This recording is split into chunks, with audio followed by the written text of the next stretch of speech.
8, 7, 6, 5, 4, 3, 2, 1. बिस्मिल्लाहिर्रहमानिर्रहीम। Dear student, friends and colleague, अस्सलाम वालेकुम। मेरा नाम है डॉक्टर उस्मान खटक और आप देख रहे हैं मेरा YouTube channel biology super king. इससे पिछले वीडियो में बच्चे हमने मेंडल लॉ ऑफ डोमिनेंस और मेंडल लॉ ऑफ सेग्रीगेशन के बारे में हमने पढ़ा। इंशाल्लाह बच्चे इसी वीडियो में हम Mendel law of independent assortment के बारे में पढ़ेंगे। तो आए बच्चे शुरू करते हैं। Mendel law of independent assortment, इसको बच्चे हम टू जीन्स या बच्चे हम टू करेक्टर इनहेरिटेंस कहते हैं। इसका दूसरा नाम है बच्चे Mendel's third law of inheritance, या बच्चे हम इसको Mendel's third law of heredity भी हम कह सकते हैं, या बच्चे हम इसको डाई हाइब्रिड क्रॉस भी कहते हैं। क्यों ये तीन मुख्तलिफ नेम दिए गए हैं और बच्चे उसके बारे में पहले आपको मैं बताता हूं। चूंकि मैंने आपको बताया था बच्चे, जनरली हम किसी करैक्टर को जब किसी करैक्टर के बारे में बात करते तो हम कहते हैं कि, मिसाल के तौर पे मैं आपको बोलता हूं कि round shape are controlled by R gene. अब यहां पर बच्चे मैंने एक आर जीन की बात की। बेसिकली बच्चे यहां पर हमारा मतलब कभी भी ये नहीं होता कि ये करैक्टर सिर्फ एक आर की वजह से कंट्रोल होता है। इसका मतलब ये है कि आर पेयर से कंट्रोल होता है, आर जीन के पेयर से कंट्रोल होता है। तो लिहाजा बच्चे यहां पर हम सिर्फ एक आर को कंसीडर करते हैं। और इसी तरह बच्चे हम येलो कलर को हम एक वाई से कंसीडर करते हैं। ये एक वाई यानी येलो जीन के दो फॉर्म होते हैं, तो लिहाजा येलो राउंड और येलो दो मुख्तलिफ जीन हो गए। इसी वजह से इसको टू जीन इनहेरिटेंस कहा जाता है। या बच्चे हम चूंकि येलो कलर और राउंड शेप ये दो मुख्तलिफ करैक्टर हैं, एक कलर का और एक शेप का, इसलिए बच्चे इसको हम टू करैक्टर इनहेरिटेंस भी बोला जाता है। और आपको बच्चे पिछले वीडियो में मैंने बताया कि मेंडल ने तीन लॉज पेश किए। Law of dominance number 1, law of segregation number 2, और ये वाला जो है ये थर्ड नंबर पर है, इसलिए बच्चे Mendel's third law of inheritance या हम हेरिडिटी बोलते हैं। एक बात हो गई। इसके अलावा बच्चे डाई हाइब्रिड क्रॉस का मतलब क्या है? क्योंकि ऊपर बच्चे मैंने आपको बताया यहां पर हम दो करैक्टर लेते हैं, एक कलर का करैक्टर और दूसरा शेप का करैक्टर। इन दोनों करैक्टर की वजह से बच्चे हम इसको डाई हाइब्रिड या बच्चे टू करैक्टर इनहेरिटेंस कहते हैं। यानी डाई हाइब्रिड क्रॉस या टू करैक्टर इनहेरिटेंस का लफ्ज Mendel law of independent assortment के लिए इस्तेमाल किए जाते हैं।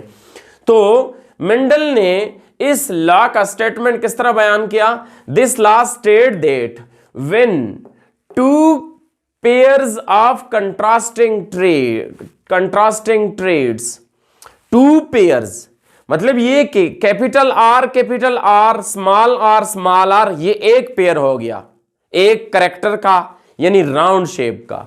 इसी तरह बच्चे कैपिटल वाई और स्मॉल वाई ये एक और पेयर हो गया हमारे पास येलो कलर की और ग्रीन कलर की। तो लिहाजा हमारे पास दो पेयर्स ऑफ कंट्रास्टिंग करैक्टर के, कंट्रास्टिंग ट्रेड के, ठीक है, ट्रेड के हो गए, are brought together in a same cross. इन दोनों को हमने एक ही क्रॉस में लाया।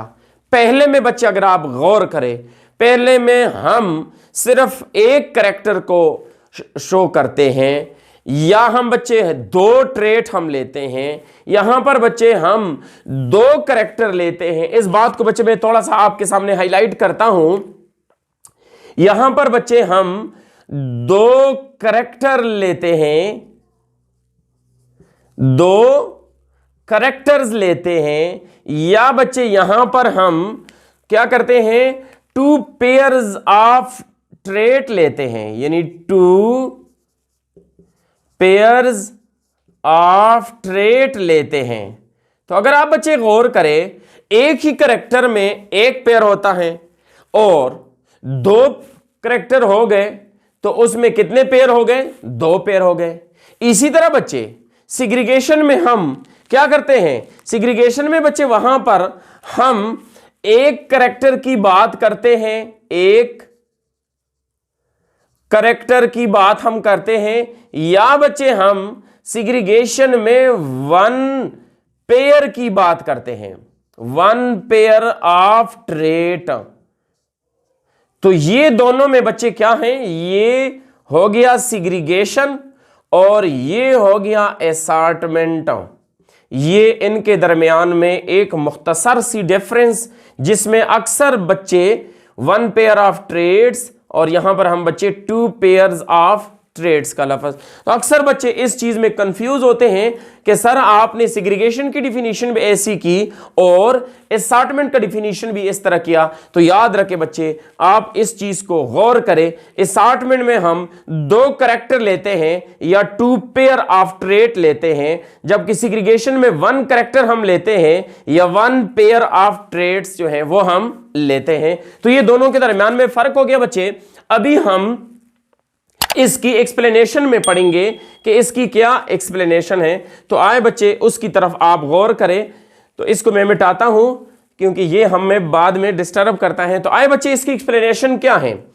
एक्सप्लेनेशन ये है कि मेंडल ने राउंड येलो सीड प्लांट लिया और इसके साथ साथ बच्चे उसने क्या किया कि रिंकल्ड ग्रीन सीड लिया। ये सीड प्लांट लिए, ये 2 प्लांट लिए, फ्लावरिंग के दौरान दोनों के दरमियान में क्रॉस पोलिनेशन किया और क्रॉस पोलिनेशन की रिजल्ट में हमारे पास ये रिजल्ट आया। कैसे? इन दोनों के बच्चे, आपको पिछले वीडियो में मैंने बताया था कि जब हमारे पास सिमिलर इलील हो तो उनसे हम एक लेते हैं। जिस तरह कैपिटल R, एक R हमने लिया, डबल कैपिटल Y, एक Y हमने लिया, इस तरह डबल स्मॉल r, एक स्मॉल r हमने लिया, डबल स्मॉल y, एक स्मॉल y हमने एज ए गिमीट लिए। अब दोनों गिमीट को बच्चे हम क्या करते हैं? यहां पर क्रॉस करते हैं। रिजल्ट में हमारे पास capital R small r, capital Y small y का एक हेटेरोजाइगस प्रोजीनी हासिल होता है। काफी सारे होते हैं, चूंकि यहां पर बच्चे हम एक ही रिप्रेजेंट करते हैं और इसको बच्चे हम हाइब्रिड कहते हैं। क्योंकि हाइब्रिड हम बच्चे इसलिए इसको बोलते हैं, हाइब्रिड इसलिए बच्चे हम इसको बोलते हैं क्योंकि आप देख सकते हैं बच्चे, R राउंड के बी और स्मॉल r रिंकल्ड के बी, कैपिटल Y येलो कलर के बी और स्मॉल y ग्रीन कलर, यानी चारों ट्रेट के जीन इसके अंदर पाए जाते हैं। इसी वजह से हम इसको बच्चे क्या बोलते हैं? हाइब्रिड का लफ्ज इस्तेमाल करते हैं। तो ये क्या है बच्चे? हमारे पास एक हाइब्रिड बन गया। इसको हम बच्चे F1 प्रोजीनी का नाम देते हैं, यानी फर्स्ट फेलियल जनरेशन के नाम से हम क्या करते हैं बच्चे? इसको पुकारते हैं। ये आप देख सकते हैं F1 हो गया। अब ये जो F1 के प्रोजीनी हमारे पास आ गए, इन प्रोजीनी को हम फिर से बच्चे क्या करते हैं? क्रॉस करते हैं और इन क्रॉस की रिजल्ट में आप देख सकते हैं बच्चे, यहां पर जो आप देख सकते हैं P2 को हमने यही F1 के प्रोजीनी को बतौर पेरेंट, सेकंड पेरेंट हमने लिया। जिस तरह के ये एक पेरेंट हो गया, ये दूसरा पेरेंट। अब उससे बच्चे हमने क्या बनाए? गिमीट बनाए। जिस तरह क्रॉस मेंडल ने किया था, हमने उसी तरह की उस प्रोसेस के थ्रू उसके गिमीट बनाए हुए हैं। तो आओ बच्चे मैं वो भी आपको बताता हूं। देख ले बच्चे, पहले इस कैपिटल R को, ये आप देख सकते हैं, इस कैपिटल R को कैपिटल Y से मैंने क्रॉस किया, जिसकी रिजल्ट में ये आ गया। ठीक है, जैसा कि ये कैपिटल R और ये कैपिटल Y, फिर उसके बाद ये कैपिटल R और ये स्मॉल y, उससे मैंने क्रॉस किया। थोड़ा सा बच्चे इस लाइन को मैं बढ़ाता हूं, इसके साथ मैंने बनाया। तो आप देख सकते हैं कैपिटल R और ये स्मॉल y सॉरी वो आ गया। फिर उसके बाद स्मॉल r की बारी है। स्मॉल r को पहले मैंने कैपिटल Y के साथ क्रॉस किया, ये देखिए स्मॉल r कैपिटल Y। फिर उसके बाद स्मॉल r को कैपिटल सॉरी स्मॉल y के साथ बच्चे मैंने क्रॉस किया, तो रिजल्ट में हमारे पास क्या आ गया जी, स्मॉल y और स्मॉल y के गिमीट आ गए। इसी तरह बच्चे ये दूसरा पेरेंट है, कैपिटल R को कैपिटल Y के साथ ब्लू कलर में आप देख सकते हैं, ये आ गया हमारे पास। फिर कैपिटल R रेड लाइन के साथ, रेड लाइन से होते हुए स्मॉल y के साथ क्रॉस किया, ये चीज आ गया हमारे पास। इसी तरह बच्चे फिर स्मॉल y को, स्मॉल r को ग्रीन लाइन से होकर के कैपिटल Y के साथ क्रॉस किया, ये आ गया हमारे पास। फिर उसके बाद स्मॉल r को ब्लैक लाइन से आप देख रहे हैं स्मॉल y के साथ क्रॉस किया, ये गिमीट आए। फिर उसके बाद इन दोनों साइड के यानी मेल और फीमेल के गिमीट को यहां पर पुन्नेट स्क्वायर की मदद से या चेकरबोर्ड की मदद से बच्चे आपको मैं बताता हूं कि उनके प्रोजीनी यानी F2 कैसे हासिल हो गए। तो बच्चे आपको मैंने हमेशा बताया हुआ है कि जो ऊपर वाला गिमीट्स हैं ये मेल गिमीट है, और ये जो हॉरिजॉन्टल सॉरी वर्टिकल गिमीट हैं ये हमारे पास फीमेल गिमीट्स हैं। तो यहां पर बच्चे ये देख ले कि ये वाले गिमीट्स ये मैंने ऊपर लिखे हुए हैं, और ये वाले गिमीट ये मैंने बच्चे ये वर्टिकल फॉर्म में लिखे हुए हैं। अब देख ले बच्चे, capital R capital Y, capital R small y, capital small r capital Y, small r small y, यानी बच्चे आप देख सकते हैं मेल और फीमेल दोनों के गिमीट सेम हैं, तो लिहाजा हमने सेम ही लिखे हुए हैं, लेकिन सिर्फ हमने मेल और फीमेल का फर्क यहां पर बताया हुआ है। अब बच्चे हम इनको क्रॉस करेंगे, क्रॉस करने से आप देख सकते हैं बच्चे इस कैपिटल R कैपिटल Y को कैपिटल R कैपिटल Y, तो रिजल्ट में आपके पास double capital R double capital Y आ जाती है। तो उसके बाद बच्चे इनको मैं क्रॉस करता हूं बच्चे ये इसके साथ, तो आप देख सकते हैं बच्चे capital R capital Y capital R small y के रिजल्ट में डबल कैपिटल R, एक कैपिटल Y और एक स्मॉल y। फिर इसको बच्चे मैं इसके साथ क्रॉस करता हूं तो कैपिटल R स्मॉल r और कैपिटल Y आ जाती है। फिर बच्चे उसके बाद इस कैपिटल R और कैपिटल Y को इस स्मॉल r स्मॉल y के साथ क्रॉस करके capital R small r capital Y small y आ गई। अब बच्चे इसकी बारी हो गई, कैपिटल R और capital R small y capital R capital Y के साथ क्रॉस करके ये प्रोजीनी हासिल हो गया। अब बच्चे कैपिटल R कैपिटल Y को मैं कैपिटल R स्मॉल y को कैपिटल R स्मॉल y के साथ ये चीज आ गया। अब इस कैपिटल Y स्मॉल y के कैपिटल R स्मॉल y को स्मॉल r और कैपिटल Y से क्रॉस करके ये आ गया। फिर उसके बाद कैपिटल R और small y small r small y से क्रॉस करके ये आ गया रिजल्ट हमारा। अब बच्चे इसकी बारी है, small r capital Y capital R capital Y से क्रॉस करके ये रिजल्ट आया, और कैपिटल R स्मॉल r और capital Y capital R small y के साथ क्रॉस करके ये रिजल्ट आया। तो बच्चे इस तरीके से हमने पहले इसको इसके साथ क्रॉस किया, फिर इसको इसके साथ क्रॉस किया, फिर इसकी बारी होगी, फिर इसकी बारी हो गई, ये चीजें हमारे पास बनते हैं। फिर उसके बाद स्मॉल y स्मॉल r और स्मॉल y को कैपिटल R कैपिटल Y के साथ ये रिजल्ट आया, कैपिटल R स्मॉल y के साथ क्रॉस किया, ये रिजल्ट आया, और इसको स्मॉल r कैपिटल Y के साथ क्रॉस किया, ये रिजल्ट आया, और इसको स्मॉल r और स्मॉल y के साथ क्रॉस किया, ये रिजल्ट आया। इस तरीके से बच्चे आप लोग क्रॉस कर सकते हैं। पेपर में अक्सर स्टूडेंट को ये पुन्नेट स्क्वायर को ड्रा करना मुश्किल होता है, क्योंकि प्रैक्टिकली जब बच्चे आप इसको ड्रा करेंगे तो फिर आपका प्रैक्टिस हो जाता है। तरीका बच्चे आपको मैंने बता दिया। अब फिनोटाइप रिप्रेजेंटेशन जो है या फिनोटाइपिक रेशो जो है वो बच्चे यहां पर मैं आपको बताता जाऊं कि वो कैसे बनती हैं। हम राउंड और येलो सीड को देखेंगे, आप कलर से लाइनों से आप इंडिकेट कर सकते हैं। ये भी राउंड है क्योंकि कैपिटल R और कैपिटल Y दोनों मौजूद है। ये भी राउंड है क्योंकि कैपिटल R ये क्या हमारे पास राउंड येलो। तो राउंड येलो में हमेशा बच्चे याद रखे एक कैपिटल R या दो कैपिटल R वो राउंड होगा, एक कैपिटल Y या दो कैपिटल Y वो हमारे पास येलो होगा। तो ये बच्चे येलो हैं, round yellow. Round yellow, round yellow, round yellow, round yellow, round yellow, ये भी बच्चे हमारे पास राउंड येलो, राउंड येलो। अब यहां पर आप देख ले एक कैपिटल आर है जो कि राउंड शेप, मैंने आपको बताया था बच्चे पिछले वीडियो में कि डोमिनेंट जीन हमेशा अकेले आ जाए जाहिर होगा, डबल फॉर्म में आ जाए तब भी जाहिर होगा। तो ये कैपिटल आर एक आया हुआ इसलिए राउंड है, और येलो कैपिटल वाई ये एक जीन आया हुआ है तो लिहाजा हमारे पास राउंड येलो कलर आया हुआ है। इसके अलावा एक ये है। तो आप बच्चे इसको गिन ले, ये गोल सर्कल जितनी भी मैंने बनाए हुए हैं रेड लाइन में, तो ये 1 2 3 4 5 6 7 8 9, तो आप देख सकते हैं राउंड येलो को बच्चे 9/16, 16 में से 9 जो है 16 में से 9 राउंड येलो सीड हमारे पास आ गए। उसके बाद बच्चे इसकी यानी राउंड ग्रीन की बारी है। राउंड ग्रीन को बच्चा आप देख सकते हैं हमने ब्लैक सर्कुलर लाइन से रिप्रेजेंट किया हुआ है। ये आप देख सकते हैं डबल कैपिटल आर है लेकिन डबल स्मॉल वाई आई हुई है, जिसकी वजह से राउंड ग्रीन कलर इसका आ गया।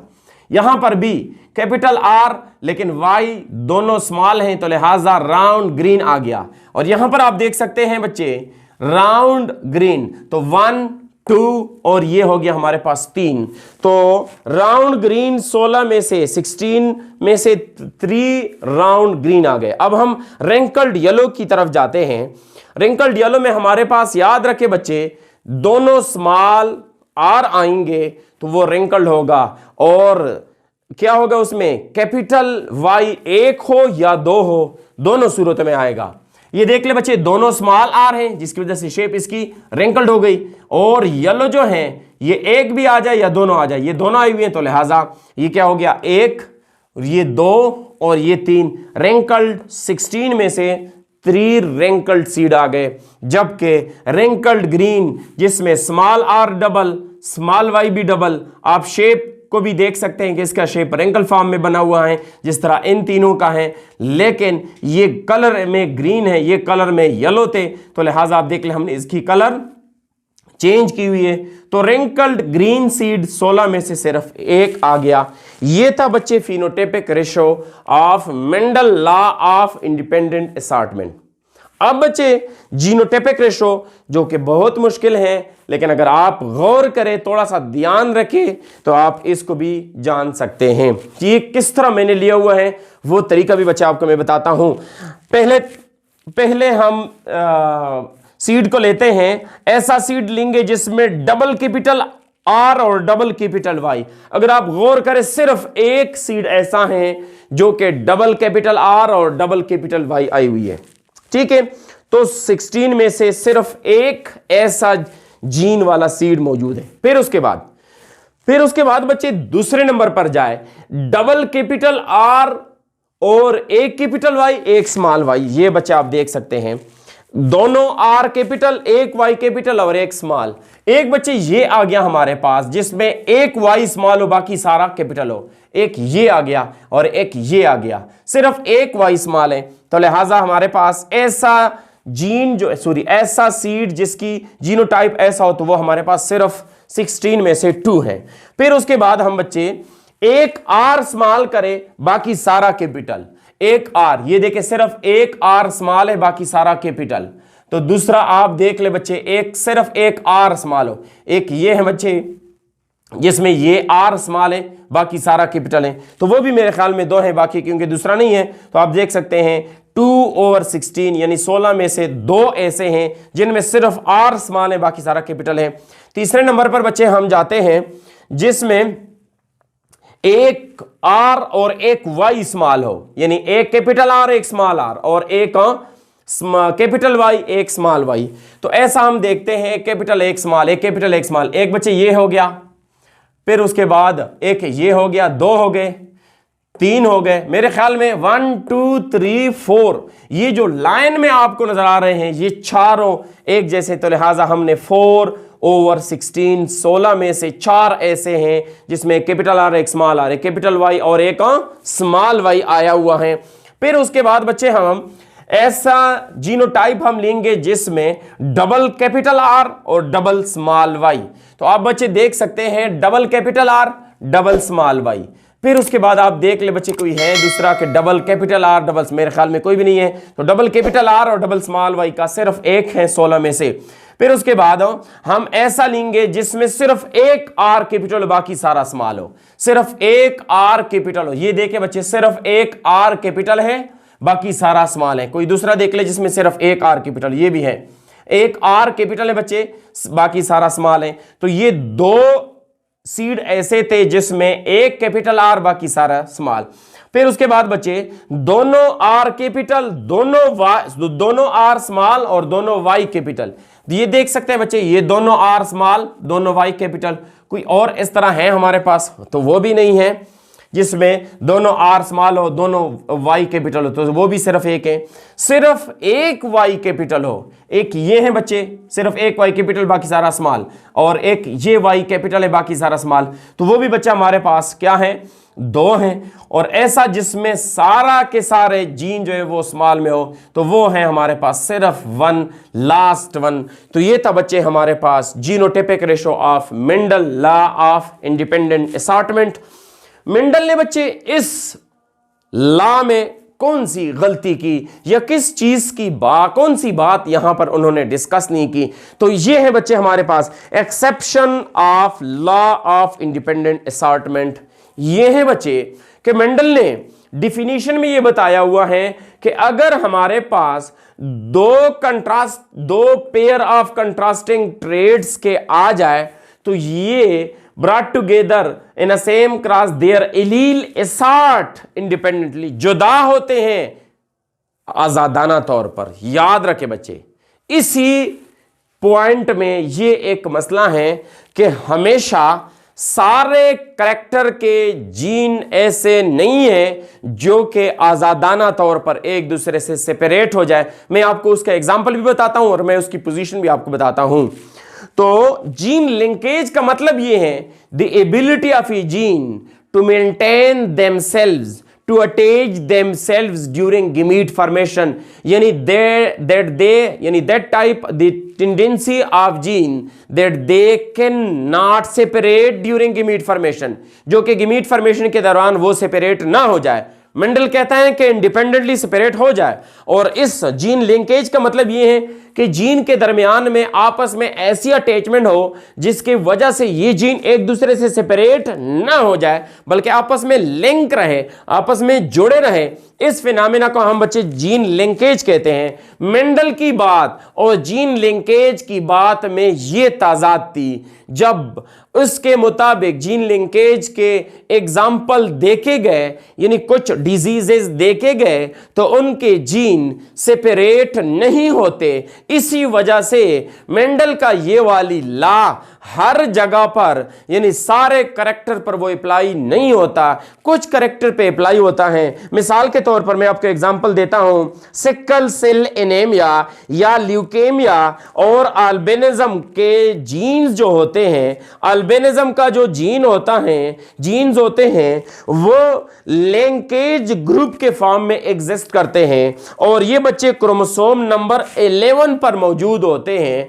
यानी ये जीन यानी सिकल सेल एनीमिया का जीन या ल्यूकेमिया का जीन और अल्बिनिज्म के जीन गमीट फॉर्मेशन के दौरान कभी भी सेपरेट नहीं होते। इसका मतलब ये कि इस बीमारी के इन डिसऑर्डर के जीन मेंडल लॉ को फॉलो नहीं करते। इसलिए बच्चे यहां पर हमने exception of law of independent assortment यानी इंडिपेंडेंट असॉर्टमेंट में कौन सी खामी थी वो आपको मैंने बता दिया। इसीलिए बच्चे हम ये कहते हैं कि मेंडल के लॉ परफेक्ट थी। सिर्फ ये कि मेंडल ये बोल हमेशा यानी ये लफ्ज बोल लेते कि हमेशा ये जीन गिमीट फॉर्मेशन के दौरान जुदा नहीं होते, कुछ केसेस में जुदा होते हैं, फिर उसका ला इन रूल्स को, इन कंडीशन को वो फॉलो कर सकते थे। उम्मीद है बच्चे आपको मेरी वीडियो पसंद आई हुई होगी। अब हमारे इस वीडियो को लाइक करें और शेयर करें अपने दोस्तों के साथ, और इस तरह के और भी मजीद और बेहतरीन वीडियो को देखने के लिए आप हमारा चैनल बायोलॉजी सुपर किंग को सब्सक्राइब करें। शुक्रिया, अल्लाह हाफिज।